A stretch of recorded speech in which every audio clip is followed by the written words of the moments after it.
one play at a time. So let's not focus on the great game. Let's focus on the great play. Let's play with passion. Let's play with love. Let's play with responsibility. Let's play with respect for one another. How you feel? How you feel? Morning. I don't want you to focus on, because if I ask you right now, do you want to have a great game? All y'all want to say yes, right? I want you to focus on, I want to have a great play. I want to have a great play. Then the next play, I want to have. We are back with some more HBCU football, and conference week 1 of conference play has concluded, and we're going to kick it off with the State Fair Classic, Grambling versus PV. Michael, your thoughts? What did we talk about last week? We said if they dug themselves into a hole, they would not win that game, and we were correct, Michael. What did they do? I mean, they did exactly that. And I'm kind of frustrated. One with Mickey Joseph and his offensive play call. It's not terrible, but it could have been better. Once again, questionable calls. You can't. We said this last week. I'm going to keep saying this because we literally said this last week, Deuce. If Grambling don't fix their struggles going into this game against Prairie View, they're not going to win. Because like I said, Prairie View is not sorry. I don't care about the record. Prairie View gave Grambling what they always been giving Grambling. Competition. Because they're rivals. Mm-hmm. But what you constantly cannot do, and, you know, I've given T-Set praise and support, and I still am. All I can really say is this was a bad game for him. It really was. I mean, it's like from the jump, I could see that like T-Set was just making some questionable decisions in the pocket. You know, Grambling could have, the first points when they got 3 on the board, they could have really had 6. Yeah. Instead of just running it in, he chose to pass it. And what that cost. Yeah, I saw the highlight. He had open field. And I understand, you know, the receiver did have Prairie View defensive back deep. I don't blame him for throwing it. You can see it both ways, Michael, but you gotta see when you're throwing the ball. And, you know, and when you're on the run, it's kind of, I'm no quarterback. I played receiver in high school. So I can't basically tell you the significance of throwing the ball on the run. But what I can tell you is that as a quarterback, you have to know where to place the ball. And he put too much arm into it, so I got to give T-Set the benefit on that play. Yeah, he could have ran it because he had open field. But, you know, when your receiver had beat, I would have thrown the ball too. I would have. But the 3 interceptions that he threw, you know, you overthrew a receiver, and then I cannot remember what the second interception was, but that third one he shouldn't have done. Yeah, that's why I said, and just in the pocket, it just felt like Prairie View's defense was kind of getting some, and he was just making bad play calling decisions in the pocket. That was kind of a reason why Grambling was down early. And I'm not going to say it's just his fault because it's a team effort. The defense played a part in that too. They, you know, like I said before, the defense on Prairie View for Grambling, they had to contain these playmakers, these offensive playmakers. And Prairie View did exactly what Grambling couldn't do. They capitalized with all them playmakers. They moved the ball. I mean, like I said, you kind of have to give. I don't want to give him the benefit of the doubt because you can't throw 3 interceptions. It's just inexcusable. But like I said, he's done so well through the first 5 or 4 games this year already. This is the first time this season that he's thrown more than 1 interception. Okay. But as a quarterback, one thing you don't want to do, and one thing that is the biggest pet peeve to me, is forcing plays that are not there. And that's what T said did. Even though he threw 21 for 43, 161 yards, touchdown, 3 interceptions. Not bad. But those 3 interceptions, you can't run away from that. You just can't. And, you know, like we said, Prairie View got a good running game. McDowell. Boy, he tore them up. Man, Deuce, he had 10 carries for 98 yards. That brother could have had 100 yards. Mm-hmm. I thought he had 100 yards. But according to ESPN, you know, they say he had 10 carries, 98 yards, and touchdown. You, as a defense, the Grambling defense did what they could throughout the game. I've seen that. They were getting turnovers. They were getting sacks. But you were still getting beat. And how did they get beat? Through the middle. If it went through the middle. What did I talk about last week? They get beat around the edge. They did that. Grambling, overall, this was just... It should have been a wake-up call. It needs to be a wake-up call for them. That's what I'm saying.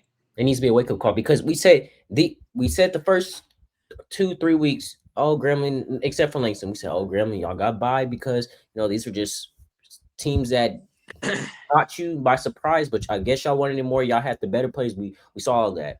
But we did say against Prairie View, SWAC plays much different. It's much different. The team comp is actually the same. And Prairie View, just like all these other years, got the upper foot on Graham. And I'm telling you, Michael, this happened just exactly last year, only that Grambling actually, in my opinion, played a better game last year than they played this year. So, yeah. But it feels like this is a repeat all over again. It is. And it just seems like, you know, now it's just at that point to where we said this last week, Grambling shouldn't even won those last 2 games, dudes. Grambling should be 1-3 right now. Mm-hmm. But it was, and I've told many people this. My fiance's parents even asked me this. My dad asked me, Deuce, my dad even texted me and he said he watched our podcast. He said everything that we just said was what Grambling was. Well, everything that he said that we said on this podcast, Grambling did it. I kid you not, Deuce. He literally texted me like, well, everything y'all said Grambling did, they did it. Because there is no change. It just seems like it's the same offense. I mean, they use their running backs, and I will admit they use their receivers more this game. Mm-hmm. But you didn't use them enough. You didn't use them. And that is what caused you to not be on the field long. Like, look at the third down percentage, Deuce. They only completed 5 third downs for 5, okay? And went 5 for 17 on third downs. Wait, Michael, we in the stands when we was at the game, it's like I knew the second Grambling guy, if they couldn't get past the first down on the first and 2 plays, if they got to third down, it was going to be hard for them to score because that's how good Prairie View's defense, I'm talking about getting to the quarterback, containing the receivers, like nothing was open for them. You see Tisa had to stay scrambling out the pocket. And when he was out the pocket, that was the one that was throwing some questionable passes, throwing incomplete passes, throwing 2 short passes. Forcing it.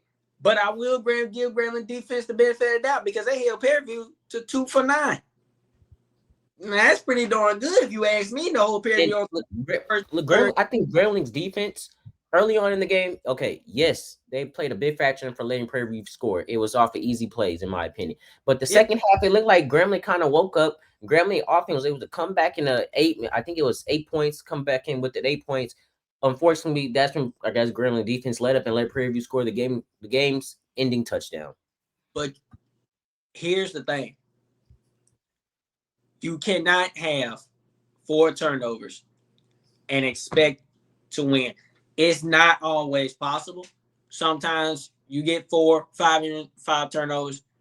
I mean, you win the game, but you're probably not going to win the game in no blowout. But, you know,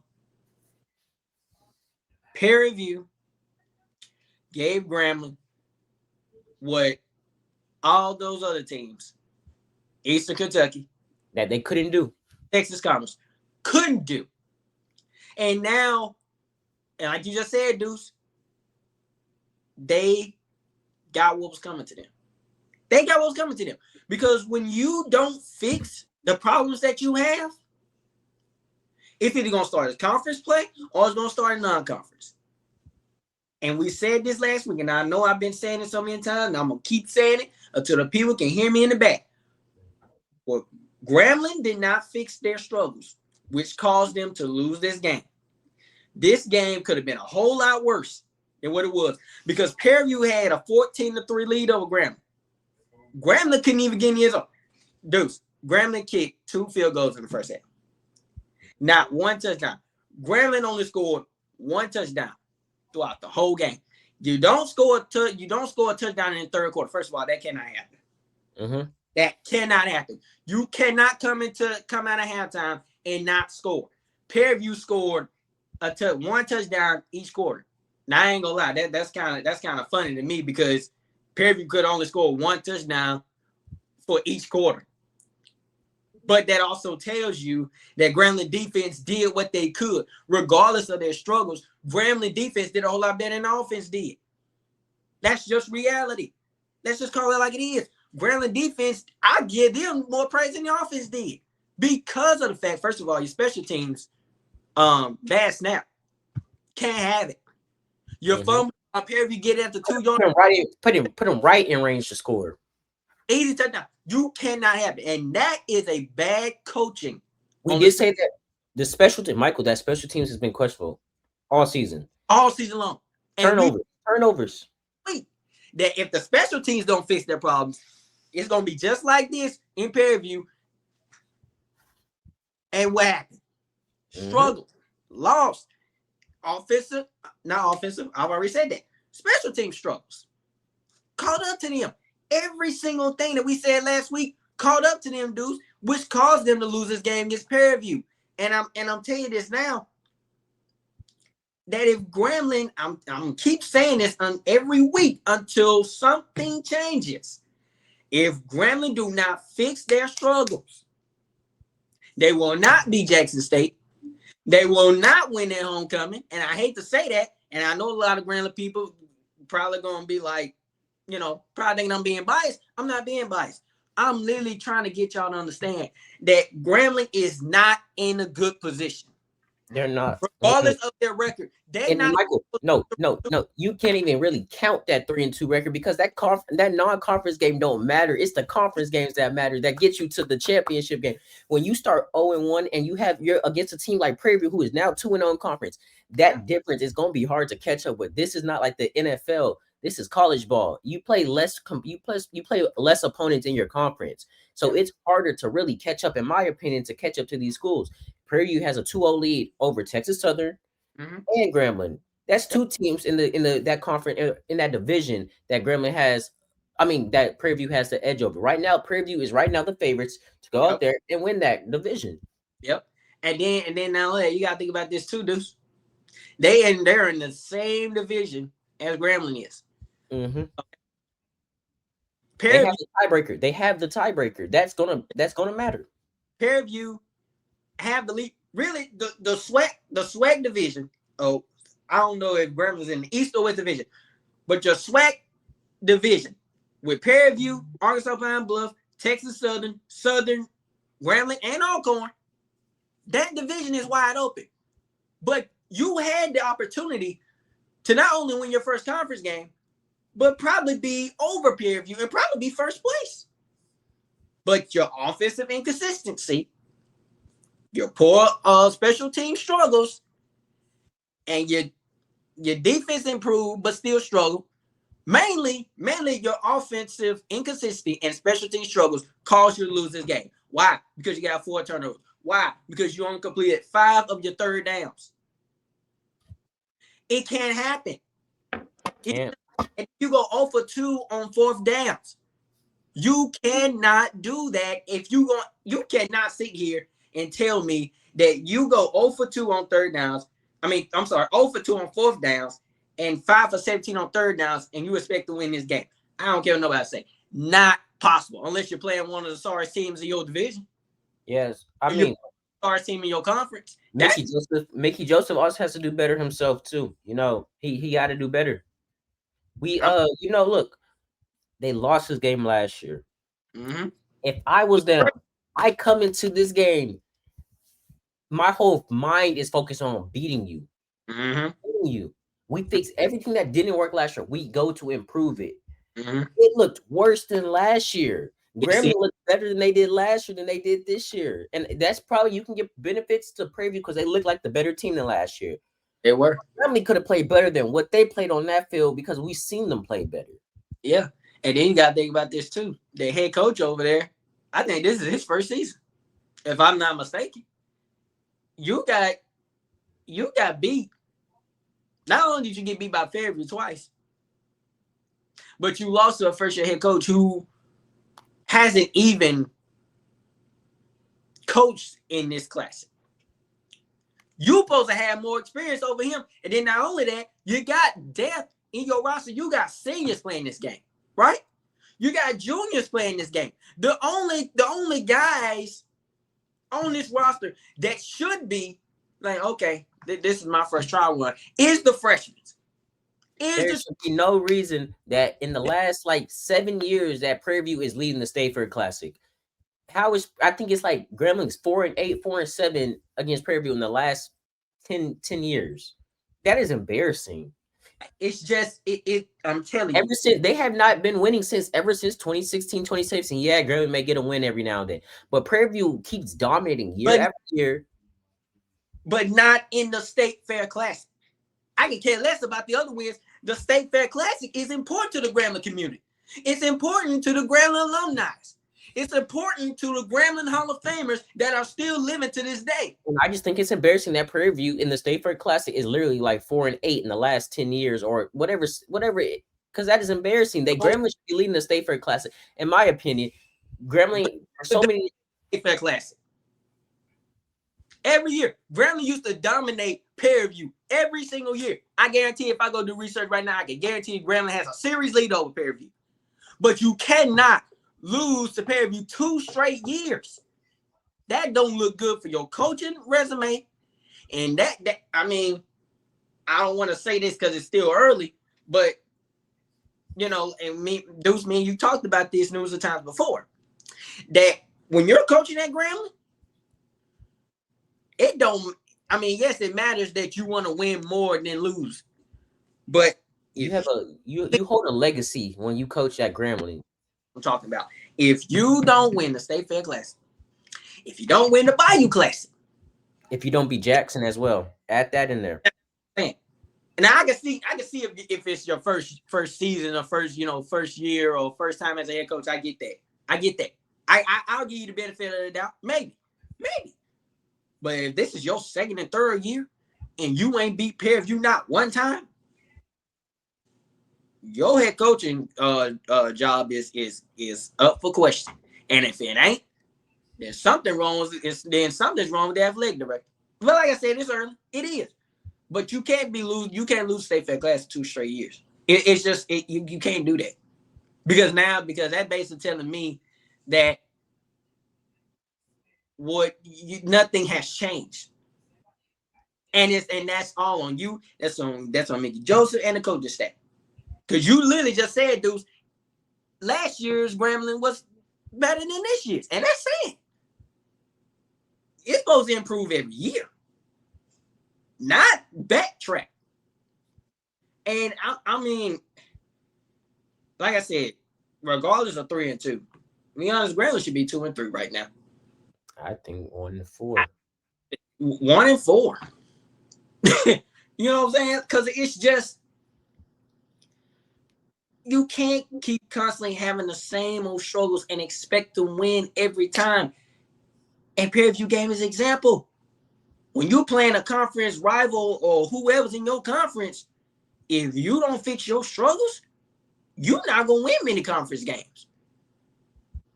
I mean, and like you said, this is a wake-up call. And it really is. And if this ain't no wake-up call and they lose next week's game, the good thing is they got a bye week this week before homecoming and they play Texas Southern. I would think if I was Grambling, I would work the crap out them boys, install a good game plan that will beat Texas Southern. Texas Southern, like Grambling, they have not started good in SWAC play. Right now they're 1-1 in conference play. Yeah. So Grambling's 0-1. Grambling has a bye week that gives them time to regroup. Like really, think like, what do we need to do to beat this team to get back on the right track? Because like we said before, Prairie View has the advantage over them right now. They have the tiebreaker over them and Texas Southern. So Grambling is most likely going to need to win out. I would say it's going to be even more difficult with the more games you lose. Yep. And right, you're in Grambling's in a good place right now, in my opinion. Aside from being behind Prairie View, is that the rest of the teams in the SWAC West do not look good right now. You know, Southern. Before we talk about them in a minute, they don't look good. You know, we thought Texas Southern was going to look better. They've looked all right. UAPB is the one team behind Prairie View that I will say has looked, you know, like they've worked a lot around in the offseason. Yeah. But the rest of that division, you know, Grambling has, I think, can compete with to catch up to Prairie View. Now, we also just got to hope Prairie View, and I'm not trying to sound biased here, but in Grambling's sense, we got to hope that Prairie View can drop a few games. But Prairie View, for the Prairie View fans that are watching, because I know there was a few in our comments, you know, honest opinion, I hope that y'all, you know, y'all do continue to do well and succeed for the rest of the season. You know, y'all beat Grambling, so there isn't too much I can say. Y'all are clearly the better team. Yeah. But we just see how the rest of this season plays out for both teams. But Southern versus Jackson State, Michael, we also said that Southern had to beat Jackson State. And Michael, I know you sent me a graphic that it looked bad that Jackson State has just had the edge over Southern all these years. I know you want to talk about it. Honestly, I'm gonna say the same thing I said last week, man. If Southern didn't win this game, somebody head coaching job was gonna be up for question. And I will say this. I don't mean to be biased, but I'm actually glad that, you know, Jackson State took care of business down in Baton Rouge. But it's embarrassing for you to get beat as bad as Southern did. Oh my gosh. In your own home environment. You know, and the crazy part is Southern looked like they had the shot early on because they was leading at some point, and Jackson State just came back, and after halftime, Jackson State did not allow Southern to score. I just said that's why I literally just said Southern, they hung on in the first half. They really did. They did well in the first half, Deuce. But you gotta understand, you cannot take your foot off the pedal, regardless of if it's first half or second half. When you're playing against Jackson State, you need to be live the whole. And we literally said, look, Jackson State has playmakers. Ahmad Miller, you ready to hear this? 14 carries, 101 yards. He averaged 7.2 yards per carry. Jacobian Morgan, we said, looked incredible in his last game. 21 for 31, 337 yards, averaged 10.9 yards per throw, 2 touchdowns. Just what did I say last week? What? Hold on. Let me break this down real quick, dudes. Hold on. I said last week, if Ahmad Miller gets over, it gets between 50 yards and 100 yards, Jack Southern was gonna lose. Mm-hmm. 101 yards. Jay Morgan, I said if he gets at least about 220, about 200 yards, maybe 300. And how many yards did he get? 337. And not to mention, look, touchdowns, dudes. Look, Michael, not to mention it looked like all the Jackson State receivers came to play. All of them came to play. At least 3 of them were over 90 yards. One of them was over 102 yards. Nate Rimbert, 5 receptions, 102 yards, 1 touchdown, averaged 20.4 yards per catch, and his longest catch of the day was an 82-yard catch. Only on 5. Compare that to Southern stats. Their top receiver, Darren Morris, I'm sorry to say this, but did not get over at least 60 yards, 2 receptions, 50 yards. His longest was a 38-yard catch. On the good part, though, I will say this: Southern's rushing attack, Trey Hawley, continues to look incredible. That's where I give Southern the grant. He can move the ball. He can move the ball. His longest was 73-yard run, 1 touchdown. He's the face of Southern offense. Mm-hmm. He is literally the face of Southern offense because he has more yards than Strada does. Mm-hmm. He has 47, Deuce. He has more yards than Andre Miller. So that tells you that the rushing game was not the problem here, because Holly did everything he could. Okay, 11 carries, 147 yards, 1 touchdown. Okay. Mm-hmm. But at the same time, it's kind of like what I said about Grambling. And apparently apparently Southern is no different from Grambling. They literally aren't. This year, I think Grambling and Southern are literally on the same terms of football because they just look equally the same. And although Southern has a lower record than Graham, we know Graham's inconsistencies, and we can compare that to Southern. We know that. That's what I'm saying, dude. It's just like their running game is more better than that passing game, dude. And you can't. First of all, you can't be passing over 120 yards and having intercept. I mean, you just can't do that. And like I said, when you're playing a team like Jackson State, you either ball with them or get blown out. I'm just gonna say it like that. Because of the fact is that you gotta understand Jackson State got depth at every position. Like you just said, dudes, their receivers came to play. Their receivers always come to play. They got multiple receivers to go to. It ain't one, it ain't two, it ain't three. It's multiple. They got depth in every position. We even said about their quarterback depth. Yeah, go ahead, dude. We said it about every position, Michael. They got depth. The quarterback, the receiving, the rushing. Jackson State is a well-oiled machine, and they've continued to look. They continued off their success from last year. They did not take a step back. Southern, on the other hand, looks like they've taken a step back. It doesn't look like the same Southern from last year. But I will say this, though. It was a very sloppy game. I would say that. Penalty-wise, neck and neck. Mm-hmm. Jackson State, 13 penalties for 107 yards. Southern, 13 penalties for 111 yards. The game wasn't real pretty. But I will say this, Deuce. Prairie View lost this game because they could not convert enough on third downs. Southern? Kind of like with Grambling against Prairie View. Yeah. You 3 for 12. Jackson State go for 7 to 13. I'm sorry, but the scores speak for itself. The stats speak for itself. You cannot expect to beat Jackson State and you only convert 3 of your third downs throughout the whole game. On 12 attempts. You can't win like that. You just can't. And apparently, Southern ain't fixed their struggles either. I mean, didn't they not have a bye week last week?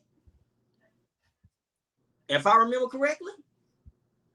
So now not only are you 1-4, but now your coaching staff is under question because you get blown out at home.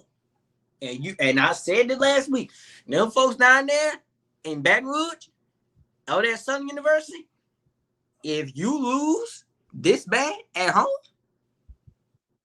you gonna get a whole lot of heat on your neck. And it won't end until you can either flip this season around or don't. That's just how it is. Because them folks down there, Southern, they love to win. They love to win. Southern, they're not getting a taste of that this year. Southern's not getting that. And now, like I said, now we got a problem. Because you just got off a bye week. And then not only that, Deuce, here it is. This what nobody's talking about. Here's another reason why you cannot play like this against Jackson State and expect to win. You don't score in the second half. Literally. You cannot sit here and tell me that you can beat Jackson State and not score in the second half. But what does this also take? Jackson State defense is a bunch of dogs. You cannot sit here and tell me that, oh, we can find ways to score on Jackson State defense. Okay, I like to see that. Please help me. Please tell me how to find ways to score. Because evidently Southern couldn't figure it out. Now in the second half they could. I mean, it's just Jackson State since week 2 has put up over 30 points in their last 3 games. game that they play. Okay. To be honest, Jackson State really could be 3-0 right now. But 4-0. I mean 4-0. Let me take that back. Jackson State could have been 4-0 right now. You know, they really could miss. The game I'm really looking forward to for Alabama State. I mean, Jackson State is literally Alabama State. I think that's the most anticipated game for us all year, bro. Oh yeah, that game right there gonna determine. That game gonna determine. That's the two best teams in the SWAC right now. I don't care about what division. Jackson State and Alabama State are neck and neck in football. Yep. With their bands. I think right now both of them are living it. They're both up there. That's gonna be the game of the year for us, Michael. They are literally tied neck and neck. You literally just said that. They are literally tied neck and neck. This game right here. Here's also another thing you got to mention too. Who's playing where? I'll give you to that. Alabama State is playing away, so Jackson State got the home field advantage. You know that Jackson crowd. Hey, boy. Now see, that's what a lot of people don't. That man, I'm about to talk about doggone self. This is what I'm literally talking about, Deuce. That game gonna determine who has home field advantage, and apparently Jackson State has it. And you know it's not either being Jackson State over there. And look, if that game, I think that game is gonna come down to who wins that division, because we know those. So that's basically you play. That's the biggest game of the year right now. If them two teams keep playing and performing how they are right now, that's going to determine the rest of their season. Without a doubt. The only way, and I hate to say this, and I don't wish that bad on nobody, but the only way that Alabama State can't compete with Jackson State is if Andrew Body gets hurt and he can't play. Look, we don't wish. Look, Michael. Look, and we don't even wish injury on no player. So that's going to be a whole different story. Let me go ahead and clear that up. I'm not. Listen, I'm not wishing no injury on nobody. I'm just saying, in reality, what happened to Malik Neighbors over there with the Giants?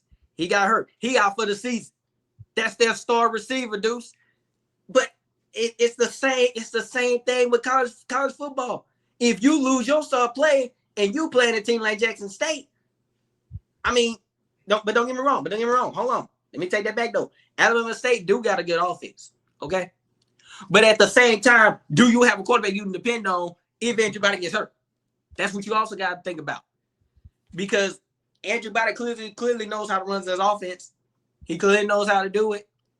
Mm-hmm. I mean, saw what happened against Florida A&M.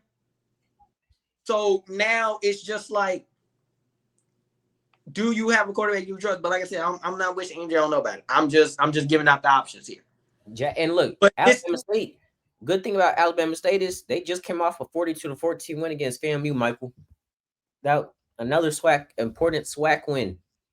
And Michael, I know this year FAMU has kind of disappointed us. They kind of had disappointed us because they can play much better than what they have been playing. Yeah. They came into the SWAC. They came pretty. They started off pretty good in SWAC, in my opinion. Yeah.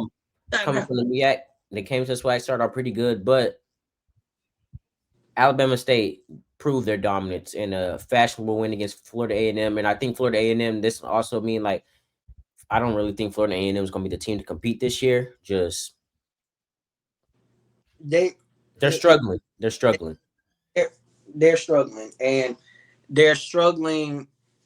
And now, if I remember correctly, the head coach over there is heading towards a hot seat, or is now in the hot seat. And like I said, your dominance can only get you so far. Mm-hmm. And him has known to be competitive. But at the same time, it's up to you and your coaching staff, and it's also up to the players on your team to continue that legacy. And it's kind of like with Grambling. The last time Grambling was the threat in the SWAC was 2017, and which caused Roger Falls to be let go, and which caused Eric Dooley to be let go, and now it's like then you bring back Eric Dooley, then he gets let go. So now it's just like where is Southern from here? Where is, where is Jackson State going to be going into that game against Alabama State? Is Andrew Body that's also another thing, like I said, you really have to think about. And I know I said that. And I do apologize if I repeat myself, but I'm trying to make a point here, is that Alabama State needs to continue this dominance in order to compete against Jackson State. But at the same time, Deuce, home environment matters. And that's why I asked that question. Who is playing where? Not now, don't get me wrong. I know a lot of people like, home field don't really mean anything because, home team can still lose.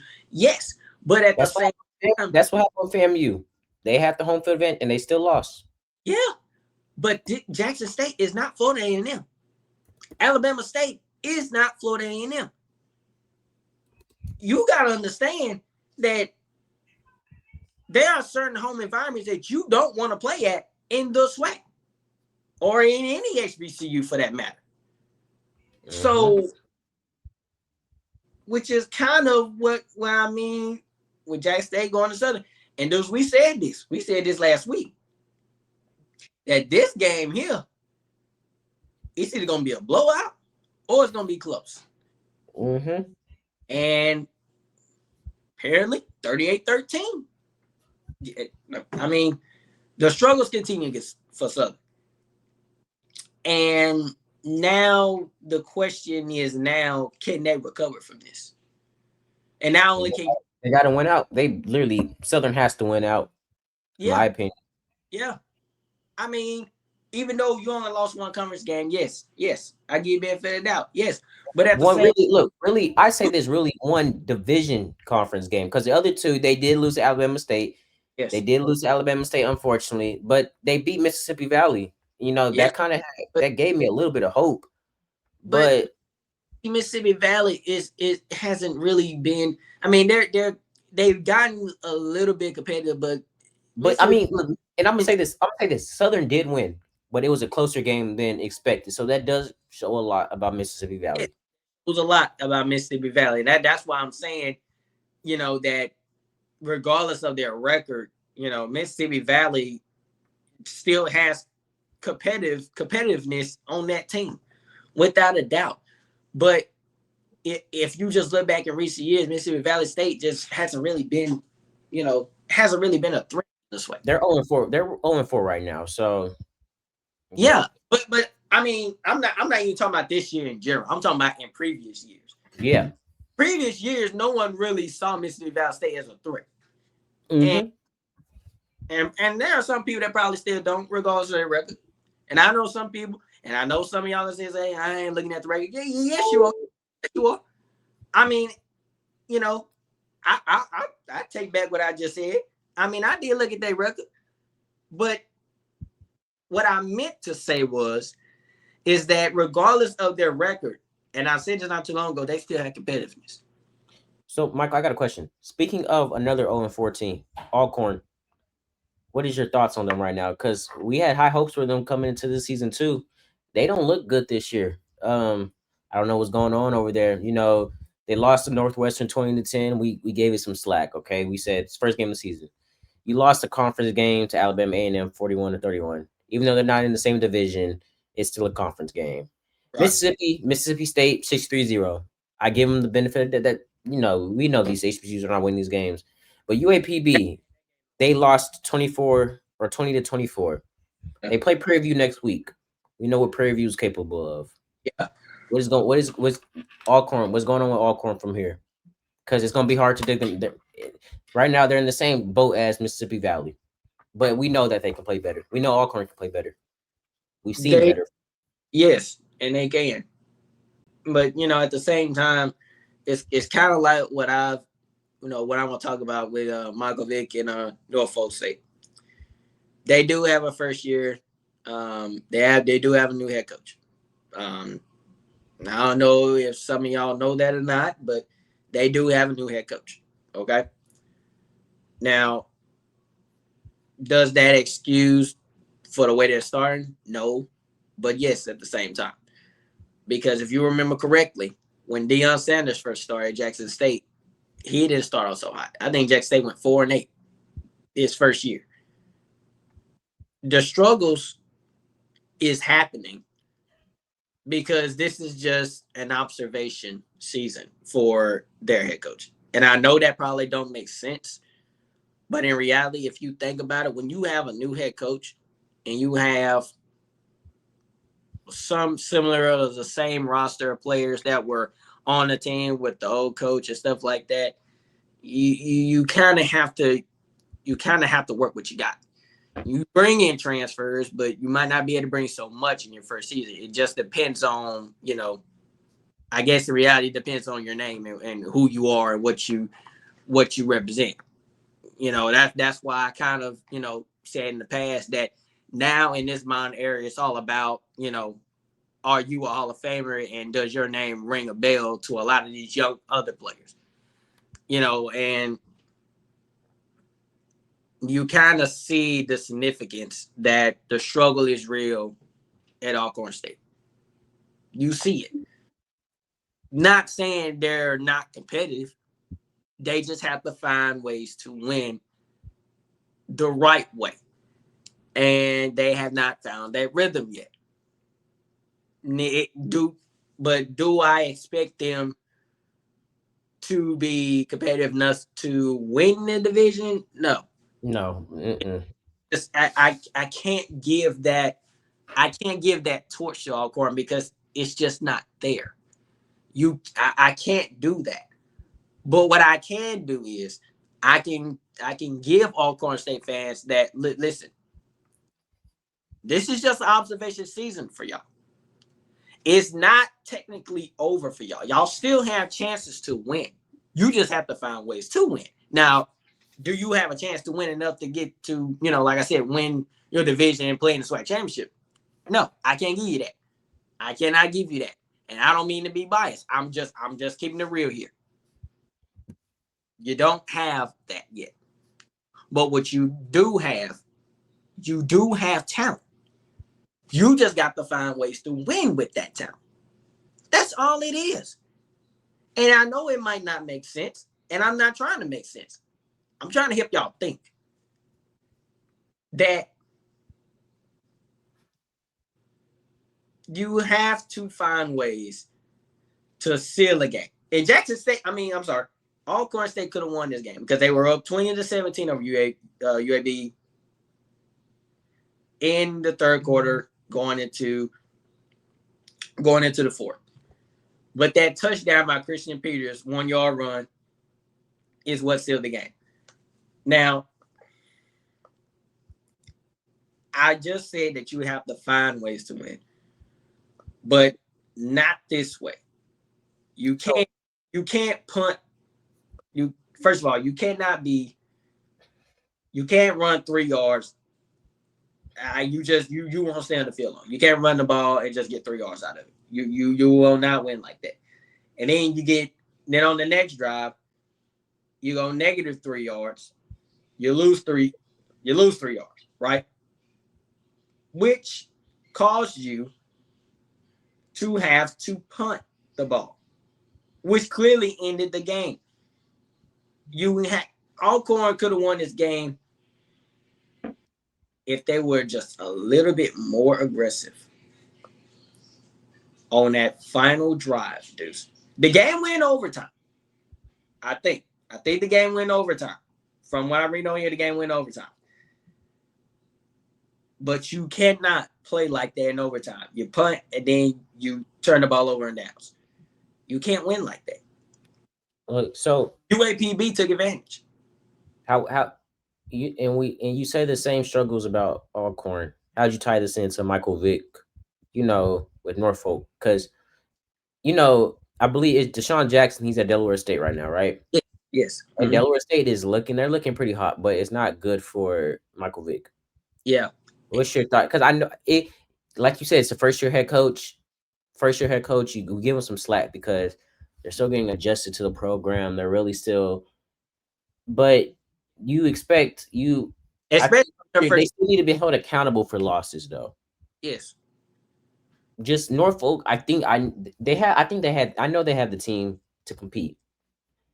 How do you say this going into the rest of these games for the season? Well, you know, it's one thing that you cannot do in your first season, and I wrote this down. You can't be blowing leads. You know, in the game against Wagner, the Spartans lost 18-13 after holding a 13-0 halftime lead.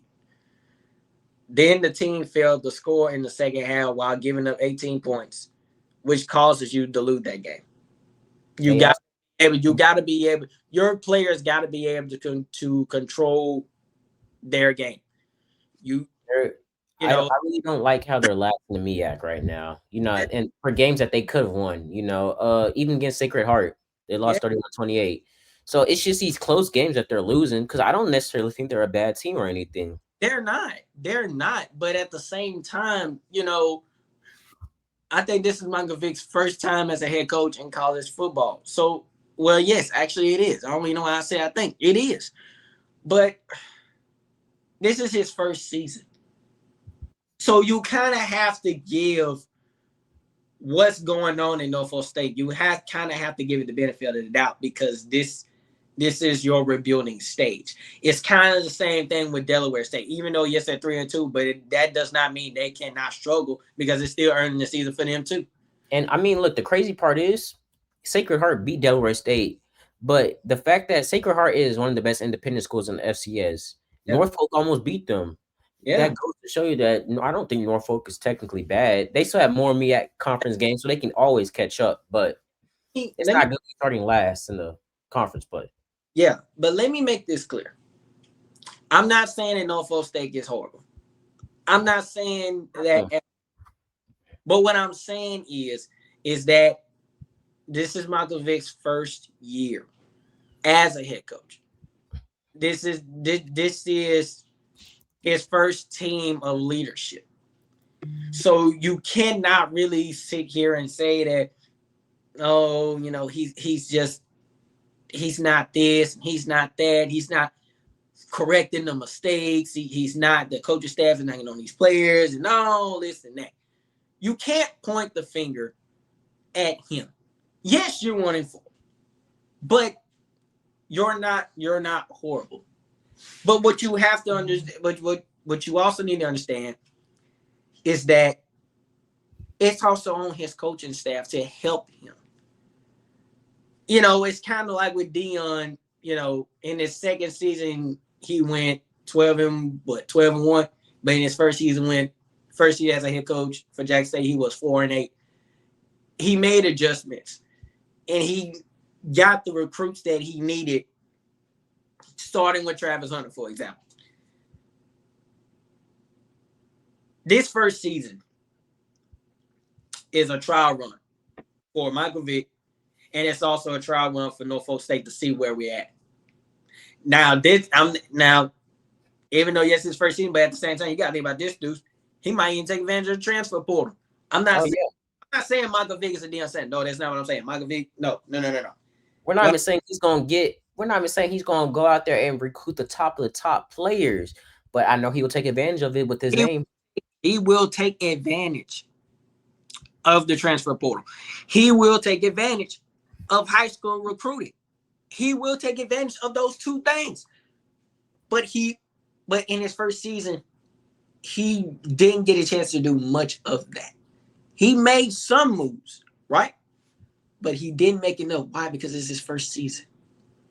Give the man 2 or 3 more years. And I guarantee you, I could be wrong, but I'm just saying that when a head coach, especially a first-time head coach, when a head coach coaches a team, sometimes in reality the first season doesn't go well. It just depends on where the team is at when you're taking over the leadership of that team. You don't know where the team is at. All you're doing is just stepping into the open position that's open, that could have been open for anybody. I'm gonna go NFL here. That's kind of like, you know, with the Saints. That's kind of like with the Jets. When you have a first-year head coach, the first season doesn't always go well. And an old high school coach used to tell me, my high school coach used to tell us that the first season will always be ugly, but that does not determine your future. Only if you decide how your future goes. Mm-hmm. A coach, all he can do is lead you. But it's up to Norfolk State players to take this season, take how you're starting off. How are you going to finish this season? You're 1-4. How are you going to finish this season? And then not only that, you finish this first season, right? How are you going to go into next season? Are you going to come out better like Jackson State did? First of all, and like I said, I'm not saying that Norfolk State is Jackson State. No, that's not what I'm saying. What I'm saying is you have to have a sense of upgrade every single season. Mm-hmm. And if Norfolk State can win out, right? Win out these next 3 games that they have this year. And going to next season, Michael Vick take care of transfer portal, take care of business with the high school recruits. Going next season, I mean, you probably would go, 3-1, 4-1. But I can't say that now because that's up to the players to decide.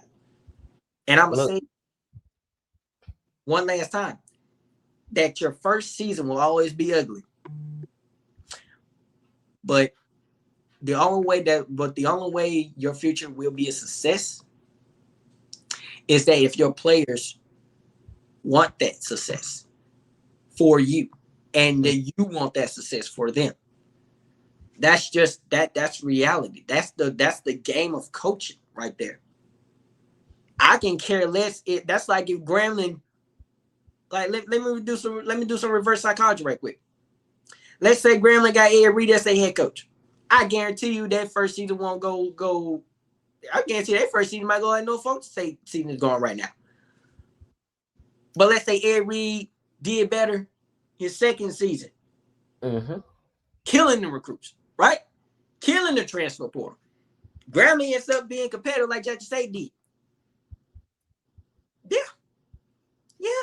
That is highly possible. I think so too for Norfolk State. I have a lot of confidence in them. But I mean, like, look, the MEAC it's a conference that we don't touch on a lot. But you know, we said we're gonna start touching on it more. Right. I mean, the MEAC has some good teams that Norfolk's gonna have to overcome. You know, you got teams like North Carolina Central, Howard, Delaware State, South Carolina State. These are just teams that are going to give Norfolk a run for the money. And are there any teams just in the MEAC in general that have stood out to you this season? I want to say I'm really proud of the way that Deshaun Jackson has been doing over there at Delaware State. They weren't good. They weren't good. They weren't good before he came. But even though this is his first season, Deuce, they started 3-2. And it's kind of like what I said before. Sometimes the first season don't always go well. It just depends on where your team is at. And, Delaware State, evidently, they weren't terrible. They just had a bad coach. They just had a bad coaching. So it's kind of like it's reverse psychology with Norfolk State and Michael Vick. These are two big-time players. Two different programs. Two different stories, 2 different programs, 2 different success stories. Yes. Deshaun Jackson just has the benefit and the luck that, like you said, maybe Delaware State just had bad coaching. Jackson State is taking full advantage of these players that are on his team. Mm-hmm. Another team that stood out to me is North Carolina Central as well. Mm-hmm. They beat Southern week 1, 31-14. Yeah. But then they went on to lose 2 games. And then they just won 3 in a row. They beat North Carolina A&T. They beat I don't know how to say that school, and then they beat East Texas A&M. So they've looked on a tear themselves. North Carolina Central is a team that is consistently good. Mm-hmm. So they're also going to be a team that's going to give Delaware State a run for their money if they want to make it to the Celebration Bowl to play against the SWAC. Yeah, and they have. I would say Delaware State have the competitiveness to compete. but it's really going to determine how they finish the season off. You started out well, 3-2. You started out real good. You got a good quarterback. You got a good running back, obviously. Gillies has, in the last game against Sacred Heart, he had 123 yards on 13 carries, 2 touchdowns. You have the team. You have the offense. It's just depending on where this team is at going towards the end of this season. And, Deuce, you hear this all the time. Sometimes a team that starts well don't always end good. So it's really just going to determine now where Delaware State towards the end of this year, towards the end of this season. I mean, where is they going to be at towards the end of this year? Will they overcome? MEAC, the MEAC conference. It's another good HBCU football conference, Michael. It's competitive. It's sad that they need it. It's sad that they don't get as much exposure as they do compared to the SWAC. That's why we do what we do. Yes, but the MEAC has some. Oh my gosh, the MEAC has some good games going on. It's these smaller schools. They competitive football. The MEAC is not a conference to sleep on. Besides the SWAC, the MEAC conference is not a conference to sleep on. And there are many other conferences and HBCUs that we can later see and discuss. But the MEAC conference is what I know more about, because when Grambling would play in the Celebration Bowl in those 2 straight years, it was not easy. You remember when they played North Carolina Central? That game determined by a field goal, which was blocked. That game. The crazy part is the reason why I think I'm so familiar with the MEAC is because FAMU and Bethune-Cookman used to be in the MEAC. Yeah. Now I think about it, you're right. They sure was. They came over to the SWAC. Yeah. And Florida A&M. First off, Florida A&M is not Bethune-Cookman. Okay. Oh, we know that for sure. Yeah, no. But Florida A&M has always been competitive. Even when they was in the MEAC conference, they were competitive. They were. But regardless, despite of this season, when you look at the past consecutive seasons before they moved into the SWAC, Florida State was that team. And North Carolina A&T was that team in the MEAC, right? I really do hate, but it's like over the years, the MEAC has just consistently started to get smaller, Yes. I'm looking at it right. They had Savannah State in there, they had Hampton, they had Bethune-Cookman, they've had FAMU, so they've lost teams, unfortunately. But I think that's kind of also another reason why that conference doesn't get as much exposure as it is no more, because these other teams who are doing well in conference play in the MEAC are getting moved to these different conferences. Yes, yeah, and it's just really like now it's like with the conference getting smaller and smaller. Now it's just like, okay, we're not, evidently we don't have enough teams to do a conference game. So now it's just like you really have to determine, like some of these other conferences, who has the better conference record to be crowned as MEAC champions to play in the Celebration Bowl, right? So that's just kind of where it's at now. It's kind of sad to where MEAC is at now. The downfall and the teams jumping out and moving on. But the MEAC is still the MEAC to this day, regardless of how many teams there is. There's still competitiveness in the MEAC conference. There still is. So ideally, hopefully some schools can come back to the MEAC, because I think it's a pretty entertaining football conference despite the coverage that it gets. It is. Well, is when they really start to get their shine. It is. But that's why we highlight what's going on in the MEAC. Other teams like Texas, Tennessee State. Mm-hmm. Unfortunately, you will hope to see like a squad like them get moved up to a premier HBCU conference. They're in the big OVC, Big South or Big South OVC League. I don't know how to pronounce it. I'm still looking into that side of the, conference. But MEAC, SWAC, both two conferences that have really started off like strong. There's been some good games, some good teams that made a name for themselves. Right. Conference Celebration Bowl will be around the corner, and soon we'll start having to hype that up. Really starting to make our picks and predictions for the Celebration Bowl. Yeah. Hopefully, we want to see Graham in there, but a lot of teams have their their reasons to make it. And speaking of predictions, let me go ahead and say this now. That me and Deuce have talked about doing top 10 HBCUs and doing predictions.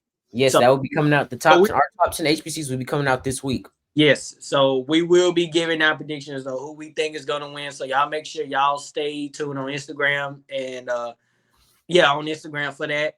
Matter of fact, I just did my top 10. Deuce, I don't know. Yeah, I sent my top 10 over. Okay. Good partner of mine, Trico. Let me see. Hold up. A good collaboration of mine who's been very generous to help us. Tricolored Designs. He has got our standings. He is working on them right now, so he is getting them posted in a really good, really soon. So yeah, so y'all make sure y'all tune in for that because I'm excited to do this, especially for HBCUs because, like I said in previous episodes, no one is doing what we're doing for HBCUs because whether you know it or not, whether you're uneducated or whether you're educated, HBCUs is where it's at, and if no one else is doing it. The ideal plan is hopefully one day we can start collaborating with these other HBCU accounts. Get them on the podcast. Hopefully, we can try to get some HBCU players. It's a work in progress right now, but it's up for grabs. We just y'all got to spread the information, and get if there's a certain player that you want to come on here, please feel free. Have them follow us. Have them follow me. Have them follow Deuce. I got some players right now that follow me this week from Grambling and Jackson State, I believe. So it's just really determining really on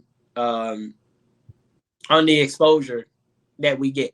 We're not, like I said, we're not doing this for views. We're doing this to make a difference. So yeah, spread the information because we're trying to do what no one is doing for HBCUs, and that's putting them on the map. And if no one else is going to do it, then I guess it'll just be me and Deuce. I mean, I'm completely fine with that. So, yeah, y'all help us out. Help the young brothers out because a lot of people, y'all been saying in the comments, y'all love what we do. Y'all been asking about these episodes. Yes, and look, the goal. Look, everybody that's watching, I'm gonna even put this in the description. Y'all need to share our content, okay? Like I don't care if it's 10 people, 15. The views help because that's how it starts appearing on more people's feeds more. Each video, and hold on, I'm gonna pull up really quick because I was just looking at it. See, look, if you can really see that first one, 317 HBCU week 4, week 3, 270 views. Our week 2, 152 views, and our very first week we had 239 because that was just a strong start. But you see, it's consistently going up. Yeah. Our goal is to get over 100 new viewers, 200 new viewers each episode. Yeah. And what we're trying to do is the goal is to try to get at least 500 views on one of our episodes. We've only done 4 so far, and we're on. So, look, and we thank y'all to y'all watching because y'all have actually subscribed to our accounts. A lot of our views, a lot of our subscribers are starting to come from these HBCU videos. So it kind of means a lot. It's what keeps us doing this like every week. We just recorded last Thursday. It's Monday. We're already recording a new episode. And there's about to be more, pregame shows that we're gonna be doing for these HBCUs in the coming weeks. I think we could, I don't know when we started this Saturday or next Saturday. We started in these few weeks. So it's coming real soon. But that just thanks to y'all support. We want to keep expanding this. We want to keep collaborating with more viewers. Yeah. But was it did we cover everything that I'm sorry that we got sidetracked, y'all, but we just wanted to let y'all know that right quick. Yeah. So we covered Graham versus PV, Southern versus JSU, Bethune-Cookman versus. We covered Bethune-Cookman, Alabama A&M briefly. We talked about them briefly. Yeah. Do you want to go over them a little bit more before we close this out? Yeah, because I don't think we touched too much on that game. But yeah, that Alabama A&M and Bethune-Cookman game. First of all, I owe Bethune-Cookman University a complete apology. Like I said, y'all, I'm not always right all the time. I'm not even trying to. They look good this year. I'm not. First of all, I'm not no Stephen A. I dang sure ain't no Shannon Sharp. Okay, I'm Michael McDonald. That's just me. Okay, but not everything I say is going to be accurate. And even though I had Alabama State predicting to win this game, but Bethune-Cookman actually upsetted them. Bethune-Cookman came with the energy, and and they just, regardless of the turnovers that they had, this game was very competitive. It just really was. Bethune-Cookman came in, they struggled. They took care of business. They conquered them struggles. That's how they won. Mm-hmm. And the good part is they're starting to 1-0 in conference play. It's always good to start with a winning record in conference play. Bethune-Cookman, they look better than last year. And they might not have been the best, but I see improvement with that squad. They look better than they did last year. Yeah, they did last year for sure. That's what I'm saying. That this is not the same. This is not the same Bethune-Cookman that was last year. Bethune-Cookman has always been competitive, especially, and I know Grambling fans can agree with me on this. Bethune-Cookman used to always be a competition for Grambling. So it's just Bethune-Cookman actually beat Grambling last year, so they sure did, yeah. But Bethune-Cookman, they just took care of business. They beat them. Bethune-Cookman had 516 yards total compared to Alabama A&M. Sorry, 480 yards. Dudes, they came to play. Their offense came to play. They had 25 first downs compared to Alabama A&M 22. That's just, even though Alabama A&M had 11 of 18 on third downs compared to Bethune-Cookman's 8 of 11. But at the same time, it's just like when I'm looking at this list here, and according to ESPN, Bethune-Cookman defense really hung in the balance. It just really determined who was going to have the ball last in the fourth quarter. And evidently, Bethune-Cookman did. They run the clock out. They won. They managed the clock and was able to, score a last-second touchdown to extend the game because they had the ball last. And because they ran the clock down, I think Alabama A&M had only, a minute, maybe 50-some seconds left. The real test for Bethune-Cookman comes next week, Alabama State. Mm-hmm. That's where the real test comes in to see what type of team this is. And they play away. They play at Alabama State. Okay, I was just finna look that off and say where are they playing. So yeah, the competition is definitely going to be there for them. And then not only that, like I said, you're playing against probably one of the best quarterbacks in the SWAC right now. And not the best quarterback in the SWAC right now. So that's it. I think the real test is for Bethune-Cookman is next week. Because let me see, you got Alabama State, then you got Southern, you got Arkansas Pine Bluff. So you play some winnable games. You got Graham. They beat Graham last year. Yeah, Graham doesn't fix their issues. They could most likely be a repeat of last year. And then they got State, and then they got their classic with Florida A&M. So their last two really most important games, in my opinion, that they are going to must win are Jackson State and Florida A&M. Florida A&M and Bethune-Cookman are rivals. They play in the classic every year. So, but see, I think Jackson State is going to be probably one of the toughest challenges for Bethune-Cookman. Yeah, that's going to be the real test. If Jackson State continues to perform the way I was just going to say that too. If Jackson State continue to play like they are, like they've been playing all season long since Deion came, it's gonna be another repeat. That's not your reality. That's just fact. That's just fact. Closing this out because we've had a long episode. Next week is week 6. Tune into our HBCU standings. We got some pretty good lists dropping soon. Make sure y'all share that. Remember, the goal is each of these episodes to double up or get at least 100 more views, and I think we've been successful at doing that. If y'all could, I'm put this in the description again. Share this. Get 5 people to subscribe. Man, maybe one day when we get more viewers, we'd have to do a giveaway for y'all because the support that y'all give is amazing. Maybe just one day we will do that. We might even do like a little fan little meetup because I know a lot of people. I know all have been. Let y'all get on the podcast. We can get a lot of people at Grambling asking about when we're gonna do another episode and like, are we gonna be able to see y'all like in person?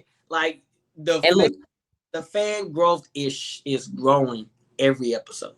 And look, I'm gonna make this because I know y'all watch these videos full length. I'm surprised that y'all really do sit there and watch an hour's worth of podcast. That's really grateful. But I'm gonna say this for the ones that do watch it: whoever can share the most to the most amount of people and show us proof, we let y'all get on the pod. One day talk some HBCU football with us. For sure. That'd be our deal because I think it'd be fair. Let's do that right now. Whoever can share the most support for us, you will get a front. Not even a front. Yeah, I'm gonna say it. Front row. You get a front row seat, and your face can be in this screen. You can speak whatever you want to talk, and we'll talk about just exactly what you want to talk about. We are very versatile in our topics. You want to talk about your team? We can talk about your team. I can do some research on your team, and we. So look, we're gonna make that the deal too. So in the comment section below, you're gonna see we're gonna put the details of what you'll need to do, to share, to show the proof. Whoever has the most, we'll tally it up in let's say 3 weeks. In 3 weeks, give y'all 3 weeks, and we'll get y'all on the pod. We'll get y'all on the podcast. Yeah, me and Deuce, we gonna get together. We're gonna see who supported the most, and whoever supported the most, we'll get on there. So I'm gonna tell y'all this now. If you really want to get on here and you really like what we do, support us. And you can be on here. Yeah, but look, that's our deal. So we gotta close this out. Everybody always say this. Make sure y'all stay safe and thank y'all for watching and support the TikToks, the Instagrams, and the YouTube. Thank y'all. And Michael, any closing remarks? Nope. Well, yes, actually, all I can say is ain't no HBCU like this podcast right here. Like, if I'm gonna keep saying this every episode. Matter of fact, this is gonna be my closing from here on out. If nobody else is gonna do it, Deuce Sports Talk with Deuce and Michael Sports Talk, we will put HBCU on the map if ain't nobody else will. And the uneducated want to see hand talk by HBCUs, we're gonna defend y'all because HBCUs is where it's at. So ain't no HBCU podcast like this one right here. So y'all make sure y'all tune in because thank y'all for watching. We're gonna keep bringing it. So y'all tune in. And thank y'all for watching. Peace out. Grace and peace, y'all.